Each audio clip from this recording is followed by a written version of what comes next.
The psychotropic drug movement against black boys is the 21st century form of COINTELPRO.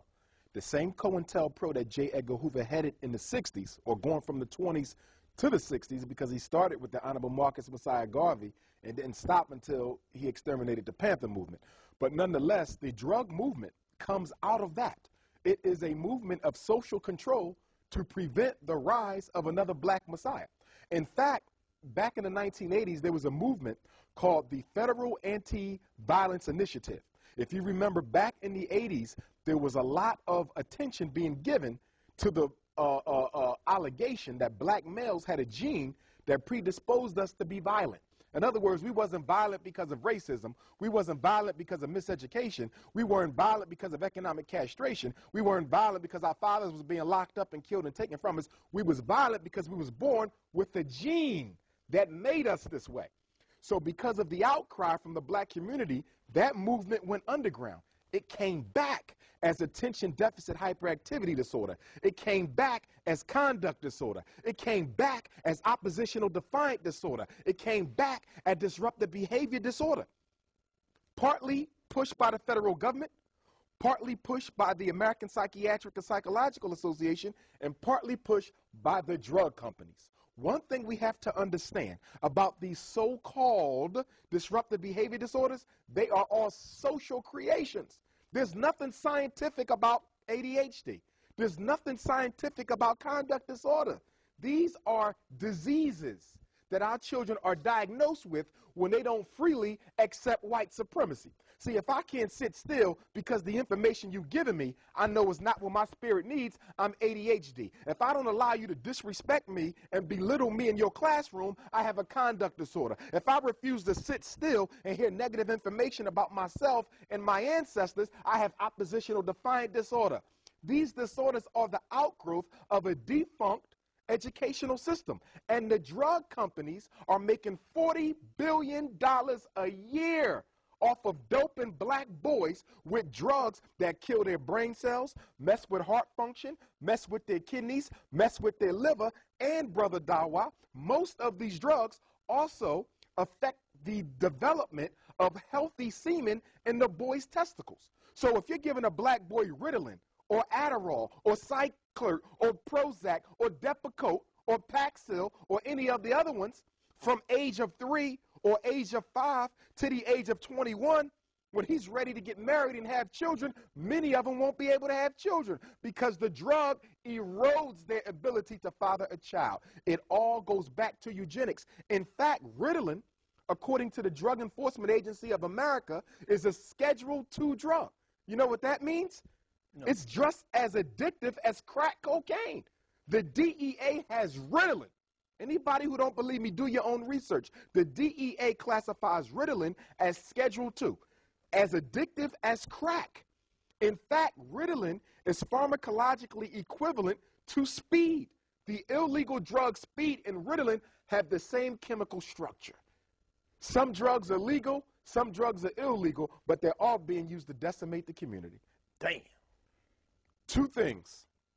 Number one, we already have light skin supremacy in the black community. Light skin supremacy is the rule of order for blacks. In other words, white supremacy, which is the parent of light skin supremacy, dictates that those who are of lighter hue must rule those who are of darker hue. That doesn't mean that if you're light skinned, you're a light skin supremacist. It just means that many of our light skinned brothers and sisters, not most or all, but many, do believe in light skin supremacy. And if you ascribe to light skin supremacy, you also believe in white supremacy, because that is where the foundational ideology comes from. So if I'm a light skin supremacist and I believe myself to be better than a brother who's darker, I must also, by default, believe that the white man is better than me. But along with light skin supremacy, there is a homosexual supremacy that's coming into the black community now. In fact, over the next 10 to 20 years, most black men in public office, most black men who are instructors on the collegiate level, most black men of influence and so-called power will be homosexual. The sister said it best, that the white man does not fear an effeminate black man. Hold on. Say that again. Yes, indeed. You're going to see the rule of homosexual supremacy in the black community. In other words, any black man of substance over the next 10 to 20 years must by necessity be a homosexual. If he's not, he will not be allowed to ascend within the power structure. Damn. Because the white man does not fear effeminate or homosexual black men. Because, and for all intents and purposes, the homosexual and effeminate black man is the white man's bitch, excuse my French. No, go ahead. And so we have to understand that. And that also means that when we raise our boys, we got to raise them as men. And one thing we have to understand, the reason why black women are mistreating the boys is because they are displacing the anger and rage and frustration that they have for the father onto the boy. And so what happens is he becomes, okay, the object of ridicule. She doesn't even know she's doing it unconsciously. But when she looks at him, all she sees is the father who did her wrong. And unfortunately, by mistreating her son, guess what? She keeps the cycle. It perpetuates. Because now he begins to scorn black women by the way his mother treated him. Right. So the cycle continues. See, the problem with the black community is that we continue the same failing cycles. Every time a new African baby is born, we have a chance to rewrite history. Every time a baby comes out. The problem is we don't raise the baby no differently than we was raised. So if I'm on drugs, now my son on drugs, my grandson on drugs. I'm a homosexual, my son's a homosexual, my great-grandson's a homosexual. Because it takes a lot of willpower and spiritual inclination to change what was done to us. And one of the reasons why black people continue to suffer the same sickness that we've been suffering since the end of slavery is because we are so interested in changing our environment, but we refuse to change ourselves. Every black man and woman has within them a small white man and a small white woman inside of you. We all have it by virtue of the conditioning. And in order for us to become African again, we have to exercise the demon of the enemy. Until we take the white man out of us, we'll never be free. You can take you out of slavery, but if you don't take the slave out of your consciousness, you will always be one. And that's why no matter how often we fight, no matter how often we struggle, we end up with the same Malou. Because although we're fighting the outside, nobody's killing the white man inside. Damn. One thing we got to understand about white supremacy, the power comes from making it look like their rule is the natural order of things. Let me say that again. The strength of white supremacy is that they're able to make everybody believe that it is nature's order for them to rule. And as a result of that, they have convinced black people that it is natural for us not to rule. The reason why we have such a difficult time getting educated, finding jobs, holding jobs, is because we're trying to be successful in a system that is designed for your failure. You can't get water out of a rock, and you're not going to get black success out of white supremacy. Now, the contradiction in all of this is the fact that black people annually gross over $850 billion a year.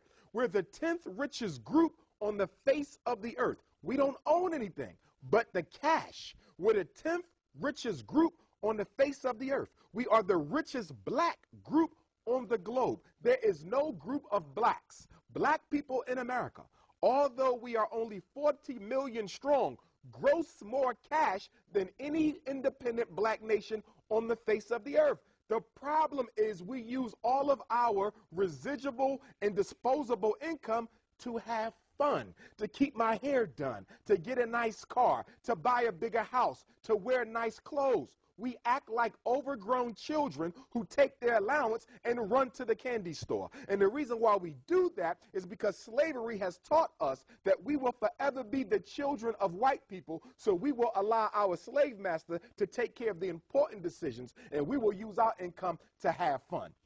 Churches get $3 billion every Sunday. $3 billion goes into the church tray every Sunday in America. With that type of money, you could be building 10 comprehensive high schools every month.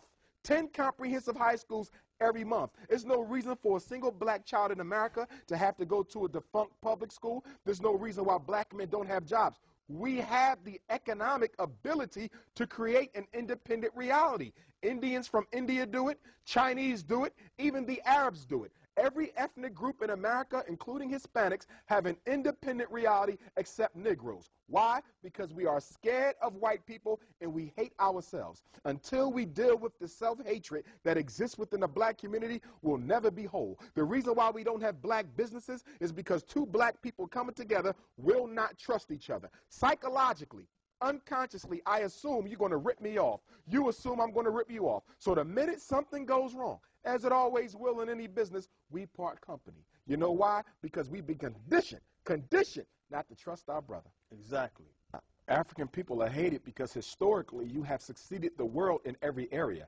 Everyone knows who we are except ourselves. Every science, every discipline was created by African people. But not only that, Africa is the richest piece of land on the face of the earth. It is the only continent that can be totally self-subsistent without any outside help. So the reason you are hated is because everyone knows your potential because they know your history except you. And once we finally come into a knowledge of ourselves and go back to where God originally put us at, everybody else will naturally become subservient to African people. You are God's first people, and as a result of that, you are God's chosen people. And until you realize that, you will never be free. Brother Dawa and I want to invite everyone out this afternoon from 12 until 3. We have that busy signal. Should I continue to? Yeah, go ahead. All right. From 12 until 3 this afternoon at Brother Marcus Klein School, the Freedom Home Academy, I'm going to be doing a free workshop for the African-American community on special ed law, discipline procedure, and other things that are important for you to know. That's this afternoon, right after the show, from 12 p.m. until 3 p.m. And I believe the Freedom Home Academy is located at 8100 South Dante. Right, D-A-N-T-E? Right. Okay, so please come on out. Children are welcome. Again, Freedom Home Academy. Today, 12 to 3, no cost. Please come on out. But sister, one thing we got to understand, and I totally agree with your comments, whenever you want to control a people, there's 3 institutions that are absolutely necessary to control and dominate any people. Number 1, you must control the school.